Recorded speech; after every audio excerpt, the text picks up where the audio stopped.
Hey everyone, glad you could join me today. We're going to dive into an incredible story, the Bible. Now, the Bible is split into two main parts, the Old Testament and the New Testament. Think of it as a two-part epic saga. The Old Testament is like the build-up, full of history, prophecies and lessons. It's where we learn about the roots and the promises. And then comes the New Testament. It's the fulfillment of those promises. It introduces us to Jesus and spreads the message of love and salvation. Did you know the Bible has been translated into over 3,000 languages? Talk about a bestseller, right? But it's more than just a book. It's a guide, a source of comfort and inspiration. It shows us how to live with kindness and compassion. I encourage you all to explore it, not just read it. There's so much wisdom packed in there, stories that resonate even today. And remember, it's okay to have questions. That's how we learn and grow. I'm here to explore this journey with you. So, let's talk about the very start, the story of creation. Imagine there was nothing at all, then suddenly, light. Can you believe it? God simply said, "Let there be light," and there was light.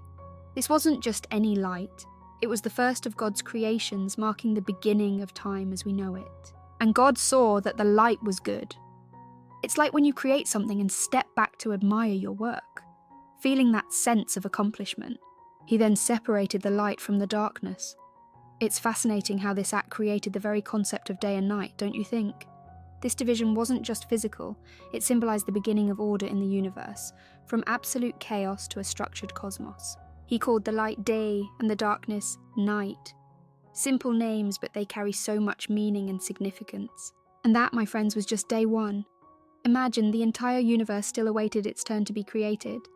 What a start to the ultimate creation story. Moving on to day two, God had this grand idea, let's divide the waters. It's like he was planning the layout of an entire world. So he made this expansive sky to separate the waters above from those below. Can you imagine the sight, an endless blue canvas stretching out?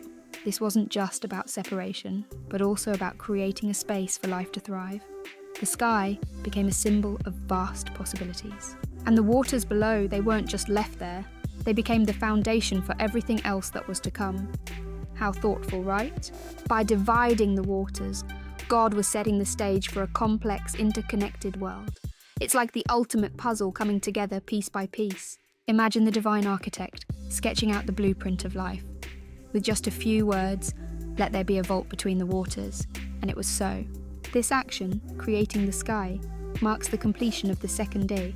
A day where the Earth's atmosphere was born, preparing for the wonders to follow. And on the third day, God embarked on yet another monumental task. He said, "Let the waters under the sky be gathered to one place, and let dry land appear." And just like that, it happened. Imagine the waters, once covering everything, now moving aside to reveal the earth beneath. It was the first time dry land made its appearance. God called this dry land earth, and the gathered waters seas. But God didn't stop there. He had more plans for this newly formed earth. "Let the earth produce plants and trees," he declared, and oh, what a sight it must have been as the earth obeyed, blooming into vibrant life. Fields of green, forests tall and wide, flowers of every hue and shape. The earth was no longer barren, but a canvas painted with the colours of life. This wasn't just about beauty. Each plant, each tree was created with a purpose. They would provide food, shelter, and even air for everything that was yet to come. And just like that, the third day came to an end. The earth had transformed from a vast ocean to a land bursting with life and possibilities. It's moments like these in the story of creation that remind us of the power and creativity of God. With just a few words, he laid the foundations for life as we know it. So whenever you see a beautiful garden or a majestic tree, remember this story. It's a testament to the beginning of all creation, a reminder of God's love and vision for our world. Welcome back, my friends. Today we're on day 4 of the creation story, a day that lights up our understanding quite literally. God said, "Let there be lights in the sky." Imagine the universe, once dark, suddenly filled with the brilliant light of the sun by day and the gentle glow of the moon by night. And the stars, scattered across the night sky like a billion tiny sparks, each one placed with purpose, to guide, to inspire, and to wonder at. These lights weren't just to separate day from night, but they were also set to mark the seasons, days, and years, a divine calendar hanging in the sky for all to see. The sun, our day's light, brings warmth and energy, nurturing life on our planet in its embrace. It's a symbol of God's unfailing love shining down on us. And the moon, the night's beacon, reflects the sun's light, reminding us that even in darkness, there is still light to be found, still hope. This creation of the sun, moon, and stars on the fourth day shows us the meticulous care God took in crafting our world.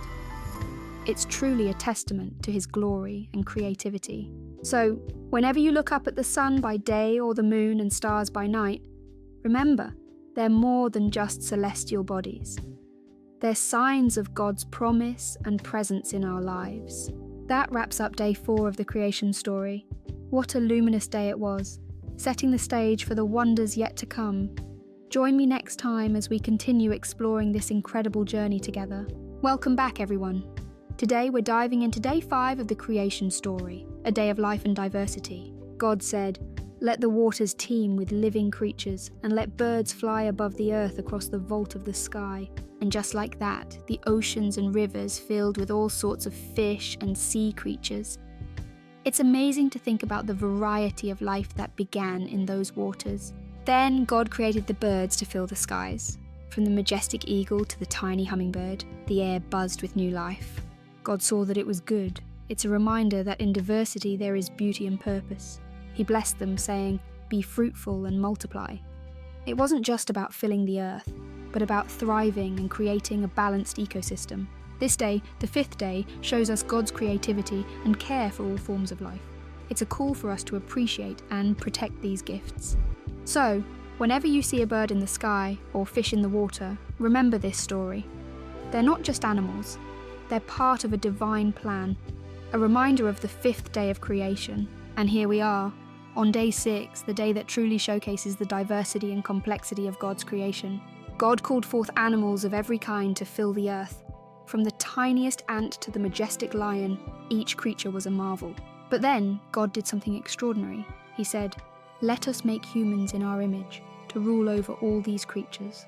So Adam and Eve were created, the first humans, entrusted with a great responsibility and a divine purpose. God blessed them, saying, "Be fruitful and multiply, fill the earth and take care of it." This wasn't just a command, it was a partnership with the divine. This moment, the creation of humans, reflects how much God values us, giving us a role in his grand design. So whenever you feel small or insignificant, remember day 6. You're made in the image of the Creator with a purpose and a place in this world. With that, the 6th day ended, a testament to God's creativity and love. Next time, we'll explore the final day of creation and see how it all culminates. And here we are, at the culmination of the creation story. Day 7, a day set apart by God himself. After 6 days filled with the splendor of creation, God took a day to rest.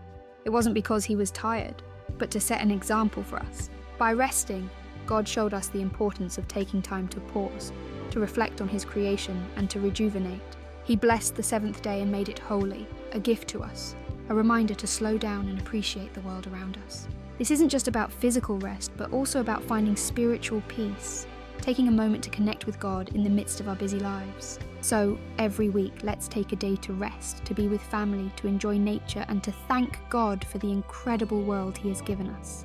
Remember, each part of creation, from the smallest insect to the vast galaxies, was crafted with love and purpose.